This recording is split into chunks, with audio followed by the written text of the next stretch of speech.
Hello, church, and welcome to the Midweek Pastor's Update for Wednesday, January 6th, 2021. Two things prior, just news and notes things before I get to what I'm chewing on today. But the first is that I wanted to follow up with that announcement I made during the church worship service on Sunday, and that is that I'm creating a designated fund that will be used to help individuals and families in the greater Auburn area, specifically who have been just directly impacted because of COVID, whether they've lost work or just opportunity or just the expenses of living, the cost of rent, all that sort of thing. And once again, the reason that this came to me to create this was that I was approached by a couple different people who had indicated they had received their stimulus checks and that they just didn't really need them, and they wondered if there was any effort, any more collective effort to do some good, to help out those in need in the neighborhood or in the community. So in conversation with a couple different folks here at church, I created a designated fund, so you can send in any amount of your stimulus check or just any amount you want, you feel motivated to. And I'd love to challenge people to really prayerfully consider this. But send a check into the church, and then in the memo line put FCC COVID Relief Fund or just COVID Relief Fund. Then we'll know where it's to go. And then I, along with two or three other people here at church who are well connected to the various communities here, be it homeless veterans or those who are in particular need, or just various areas here within the Auburn community. And we will do our best to find and help wherever we can. And our goal is to spend all the money, to give it away in as thoughtful and compassionate a way as we can. So I just wanted to offer a little bit more information. Hopefully it'll get to a few more ears. Thank you for those that have given. Thank you for the ones that are considering giving. And let's see what kind of good we can do. The second note item is that I want to kind of draw your attention to an upcoming webinar that's going to be happening next Thursday, January 14th at 7 p.m. And it's a webinar that is hosted by one of the sort of leaders in the church world service. And he's sharing just how, across the world, COVID has, wrought havoc, and it's about how organizations like Church World Service and Growing Hope globally and a couple other ones are doing such powerful work yet, even with the challenges, and just what they're doing to still help meet the need. And it just looks like a really powerful, meaningful presentation that I would recommend anyone who's got interest, and so I recommend all of you, I hope, to consider checking this out. My understanding is that it's free, and the information as far as how to register for it, I'm going to punt on this one since it's just on a Wednesday update. If I can find it, I will embed it in this. But otherwise, you'll be getting a update from the church as well, maybe one of the weekend updates, and we can make sure to have the link information as a part of that too.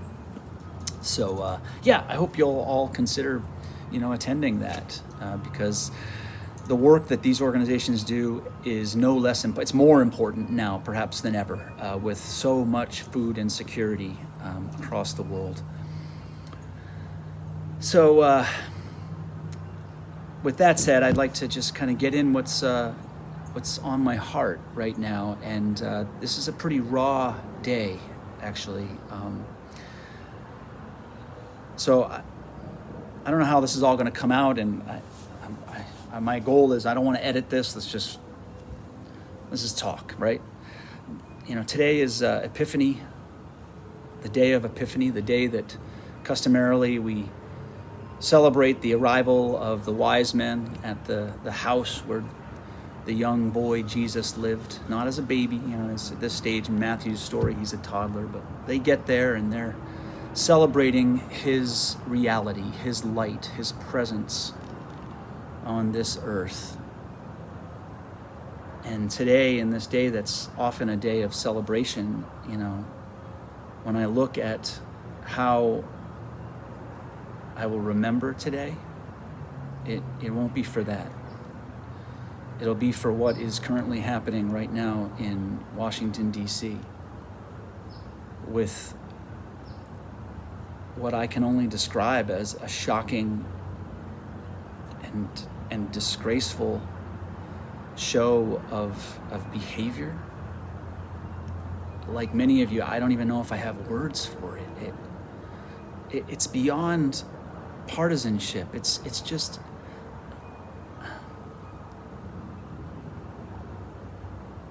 I don't know that we've seen something like this in 50 years, since the Vietnam War time. But even then, I'm just praying for the safety and the sanity of people who are in that region, and for all of us across this country. I lived for a year in Ireland back in the early 1990s, and I used to see what was going on when the Troubles, because I was there in the middle of, what they called the Troubles. I traveled to Northern Ireland. I walked by lots of protests. I had a mailbox blow out with flames right next to me and an incendiary device. It was this time of just constant turmoil and violence and uprisings and all of this. And I remember thinking to myself, oh my goodness, thank God I live in America, where we don't have stuff like this go on.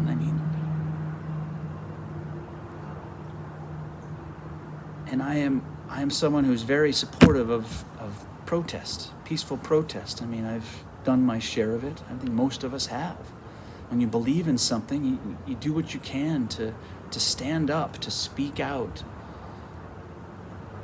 And I guess what's so shocking is I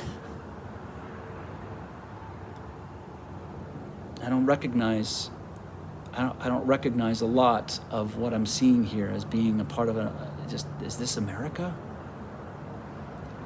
And so in the midst of all that I'm feeling, and I'm not going to wax poetic about that, it's hard to put words to, but what I call us all to, regardless of politics and affiliations and that, what I call us all to is back to that place of that today is Epiphany. Today is a day of recognizing, of seeing more clearly.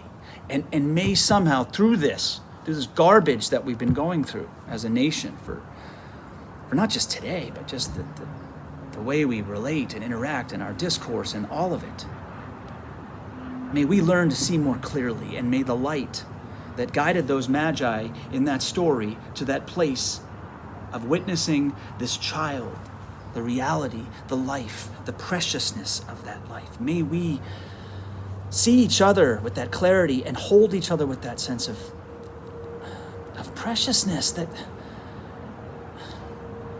we are all Americans. We are all part of this. This is not sustainable like this. And may we learn to disagree with a different sense of compassion and respect. The way it seemed we knew how to do not that long ago. I know all of us want that. And I pray that as a country, as a community, as a church, we might finally make a decision that we're going to operate from a level of humanity that's just different than what we've been seeing. That we're going to speak from a place of truth and respect that's just different than how it's been. We don't need to be defined by the rhetoric and the irresponsible language and goading and all the things that create so much of this anger and division in our country right now. Again, it's not. People have a right to be angry. Everyone has a right to express,